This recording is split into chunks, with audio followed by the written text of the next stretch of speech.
राजमाता ने भी कहा ठीक है, भोजन करने में क्या दिक्कत है, स्वीकृत हो गई बात।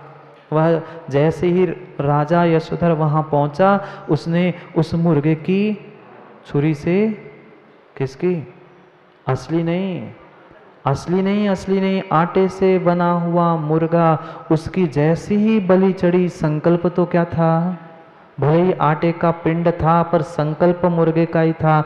जैसे ही उसने उस आटे के मुर्गे को काटा, वह पूरा मुर्गा खून से लथपथ हो गया, क्योंकि संकल्प ही उसका वैसा था। और उसी आटे के पुनः बना हुआ भोजन वह खाकर मस्त हो गया। इधर इधर वो जो अमृतमती थी, उसने भी जो भोजन की व्यवस्था बनाई थी, उसमें पहले दोनों के लिए जहर डाल के रखा था। माँ के लिए, राजा के लिए, दोनों में वो जहर, वो आए, उन्हें तो पता ही नहीं था। उन्होंने जैसे ही भोजन किया, वह जहर भला भोजन खाया और दोनों की तत्काल मृत्यु हो गई। दोनों की तत्काल मृत्यु हो गई। और जैसे ही मृत्यु हुई, जो यशोधर राजा था वह मयूर बना, मोर बना, और जो राजमाता थी वह कुकरी यानी कुत्ती बनी। और देखना, जैसा जिसका नियोग होता है वो वही पहुंचता है, वही पहुंचता है। वह मयूर वही पहुंचा, और यशोमती नाम का जो उसका बेटा राजकुमार, जिसका वह राजा बन चुका था, यशोधर का बेटा, उसको वो बहुत प्रिय मयूर था। और वहीं पर ऐसी कुछ घटना घटी कि उस श्वान ने उस मयूर को खा लिया, और उस राजा ने, यानी राजा के बेटा ने, यशोधर के बेटा ने, यशोमती ने उस कुत्ते को मार दिया। कुत्ता कौन था, राजमाता थी, और मयूर कौन था, वह यशोधर था। ऐसा करते करते वे एक एक पर्याय को प्राप्त करते करते, कभी मछली, कभी मगरमच्छ, कभी मुर्गा मुर्गी, कभी सर्प नेवला, बनते बनते बनते बनते असंख्यात पर्यायों को प्राप्त करके, जब कभी पुण्य के उदय से थोड़े से धर्म में रुचि हुई, तब वह जाकर वह अभयमती का भाई अभय रुचि और अभयमती इस पर्याय को प्राप्त हुए। एकमात्र समझो युवाओं, संकल्प किया था किसमें, आटे में संकल्प करके मुर्गे की हत्या का दोष लगने पर इतने संख्यात भाव उनको धारण करने पड़े। फिर अगर हम भावों से हिंसा कर रहे हैं तो हमारी क्या स्थिति होगी। खेलो, खूब खेलो, पबजी खेलो, वे फ्री फायर खेलो, जो जो मारने काटने के गेम हैं खेलो, अभी नहीं आएगा समझ में, पर जब ऐसे हम भी दुख भरी पर्यायों को प्राप्त करेंगे, तब आपको समझ में आएगा कि मैंने क्या क्या किया था। सुधारना है तो अपने कर्मों को, भाव कर्मों को सुधारो। दुनिया को सुधारने से तुम्हारे जीवन का सुधार होने वाला नहीं है। हंतून जीव राशिम, जीव राशि को हनन करके, पर द्रव्य पर स्त्री में अपना ममत्व भाव रख के, गहिऊण भमदी संसारे, पर द्रव्य पर स्त्री को ग्रहण करके, देखो ना उसका भी कितनी दुर्दशा हो गई। पति गया, सब गया, वो भी कौन से नीच गोत्र में त्रियंच पर्याय को प्राप्त करती रही, वह अमृतमती नाम की रानी। सभी बातें एक साथ हो गई। इसलिए विचार करो, निर्णय करो, यही समय है धर्म का और यही समय है कर्म का। हमें धर्म करना है कि पाप कर्म करना है, निर्णय स्वयं का है। जाओ, समय हो गया आपका पाप करने का, शिकार खेलने का, हिंसा करने का। नहीं, छोड़ो मत, कुछ भी मत छोड़ो, पर करते समय निर्णय तो कर लो। अपनी गलती का आज एहसास ही कर लो। कम से कम कल उसे छोड़ने के कभी न कभी भाव तो आएंगे। आज गलती को मानेंगे ही नहीं तो कल कभी वो सुधारने का भाव भी नहीं आएगा। कम से कम आज अपनी गलती को एहसास कर लो, समझ लो, पहचान लो, तभी कल कुछ अच्छा होने की संभावना है, अन्यथा नहीं है। समय हो गया है, जाओ घर। बाकी तो क्या होना है घर में सबको ही पता है, नहीं पता वकील साहब? घर में जाके क्या करना है सब सुनियोजित है। सुबह का भोजन बन गया है, शाम की तैयारी है ही, फिर जो है सो है। करेंगे पुनः समय पर आने वाले समय की चर्चा। और अच्छी अच्छी बातों को कुंद कुंद स्वामी कहेंगे, पढ़ेंगे अगले उनके श्लोकों में।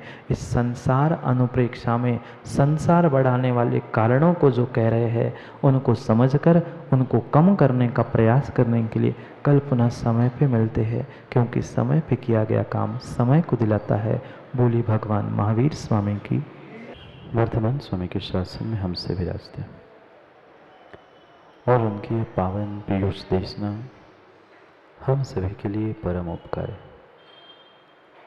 अनादिकाल से हमारी आत्मा में जो जन्म, जरा और मृत्यु रूपी रोग लगे हैं, उन रोगों का उपशमन करने वाली कोई परम औषधि है तो वह एकमात्र यह जनवाणी भव्य आत्मा।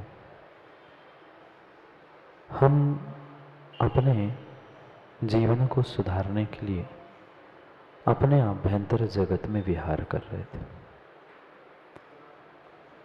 जितना सुंदर बाहर का जगत नहीं था, उससे कई अधिक सुंदर मेरा अंदर का विश्व था। और उस सुंदर विश्व को प्राप्त करने के लिए हमें अपने सुंदर परिणामों को प्राप्त करना था, और उसी लिए सतत हमारा पुरुषार्थ चल रहा था। कैसे बदलेगा यह सब कुछ? कैसे बदलेंगे हमारे परिणाम? जब तक हमारे कर्म और करण नहीं बदलेंगे, तब तक हमारा जीवन नहीं बदले। दो बातें समझनी है, एक कर्म और एक करण।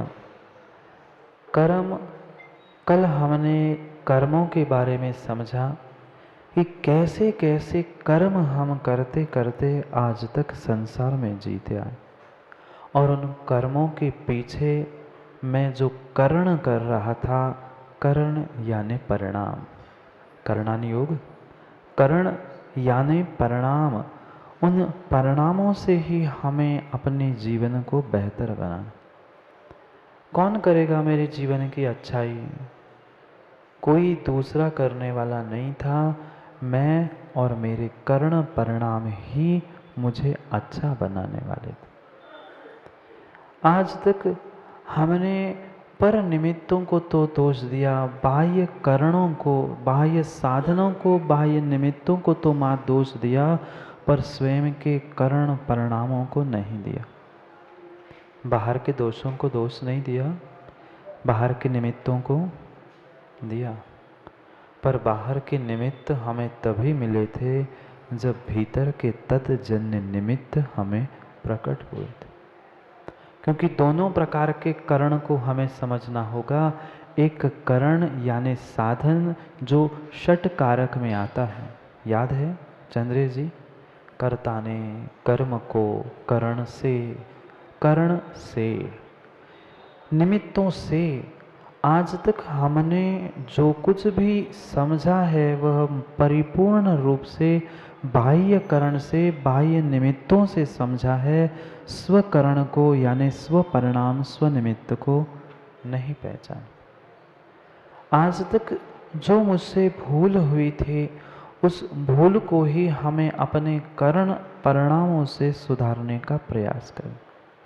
क्योंकि दोनों प्रकार के कारक हुआ करते हैं, एक भेद कारक और एक मां अभेद कारक। आप रोटी बनाते हो, आप रोटी बनाते हो, आप बनाते हो कि आटा बनाता है? आप भी बनाते हो और आटा भी बनाता है। आटा अभेद कारक था और एक मां भेद कारक थी। मां ने रोटी को आटे से पानी डालकर तवे पे रखकर बनाया, ये भेद कारक हुआ, और आटे ने आटे को ही आटे में ही मिलाकर, आटे में ही रहकर रोटी बना दी। ये अभेद कारक है। आज तक हम मात्र और मात्र भेद कारकों को समझते रहे और भेदभाव करते रहे। अब अपने अभेद कारक को समझकर ज्ञान से ज्ञान को ज्ञान में ज्ञान के लिए ही लगाना है, क्योंकि हमें अपने करण परिणामों को कौन सुधारेगा? कोई दूसरा नहीं है। अगर दूसरे को कर्ता मानोगे तो पुनः भेदभाव बढ़ता रहेगा। अब भीतर के अभेद परिणामों को, अभेद ज्ञान को हमें प्राप्त करना। करने वाला भी मैं हूँ, कराने वाला भी मैं हूँ, और साधन भी परिपूर्ण रूप से मैं ही हूँ। इसी बात को हमें समझना, क्योंकि संसार अनुप्रेक्षा की ही बात चल रही थी और संसार के बढ़ाने के कारणों को हम समझने का प्रयास कर रहे थे। याद है ना? संसार अनुप्रेक्षा के कारणों को समझ रहे थे कि संसार आज तक हमारा दीर्घ हुआ किसी परमात्मा ने किया, किसी गुरु ने किया, किसी मित्र, शत्रु, परिवार, बेटा, माँ, नहीं। ये परिपूर्ण रूप से बाह्य निमित्त थे, बाह्य कारण थे, ये भेद कारक थे। अभेद कारक में पहचान करनी थी करण और करण। करण और करण दो क्यों कहा? एक करण परिणाम है और एक करण साधन है। वह परिणाम ही हमारे संसार को घुमाने के लिए साधन थे, इसलिए करण ही करण है। कौन करण? ये करण नहीं, करण यानी साधन। कर्ता ने कर्म को करण से, साधन से, कर्ता भिन्न था, साधन भिन्न था, पर यहाँ पर हमारे परिणामों का साधन भी मैं हूँ और परिणाम करने वाला कर्ता भी मैं है।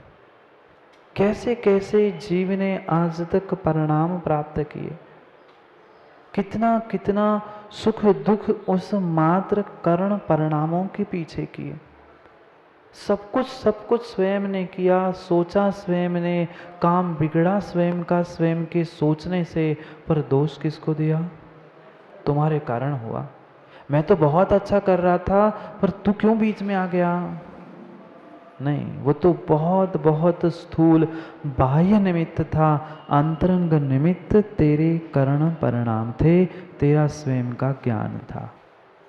कर्म परिणाम भी बाद में आए, ज्ञान था, ज्ञान से ही तुमने परिणाम किए और उस ज्ञान का दुरुपयोग करके ही तू संसार में भटक रहा है।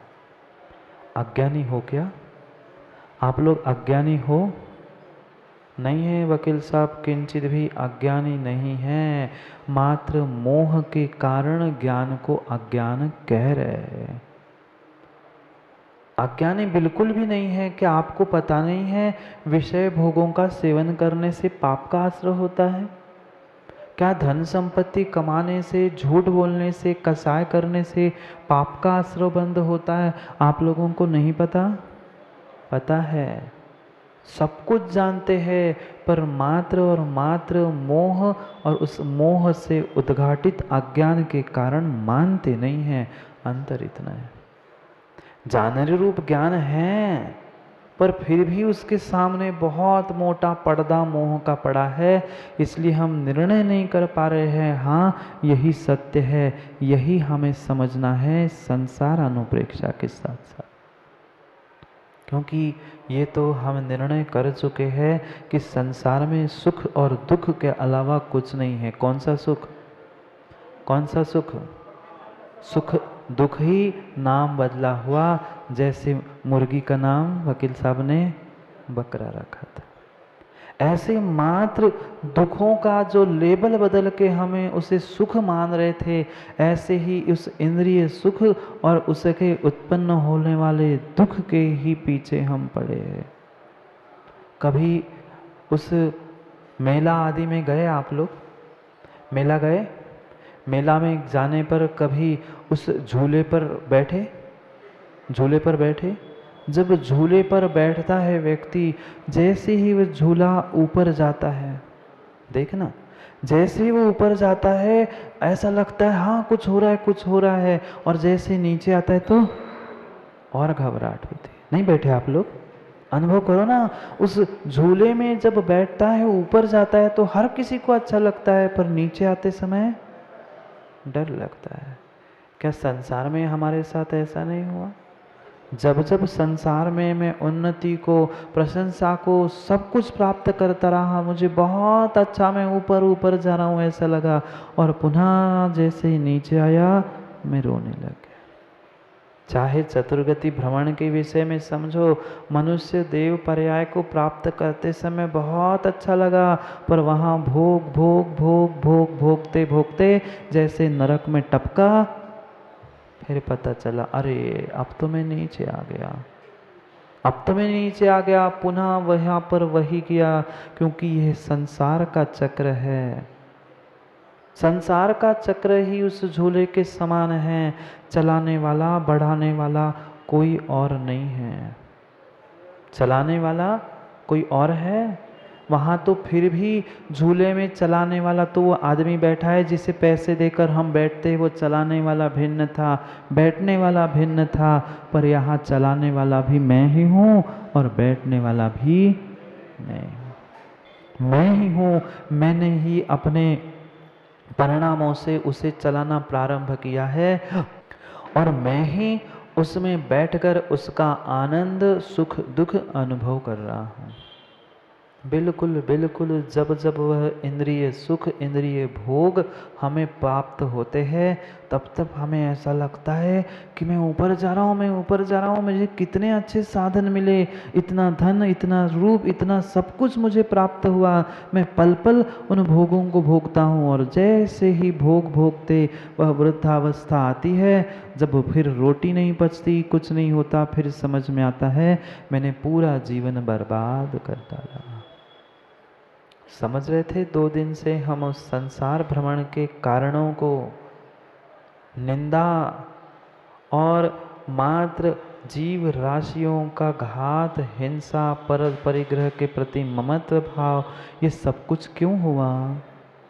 ये सब कुछ बाह्य कारण थे। बाह्य हिंसा प्रकट दिख रही थी, बाह्य निंदा प्रकट दिख रही थी, पर उनके पीछे कोई कारण थे तो मेरे करण परिणाम थे। कोई साधन था तो ये मेरे साधन के रूप में प्राप्त हुए इंद्रिय और इंद्रियों के भोग थे। क्या किया आज तक? सुबह से लेकर शाम तक मात्र और मात्र उन इंद्रिय भोगों की व्यवस्था बनाने में लग गए।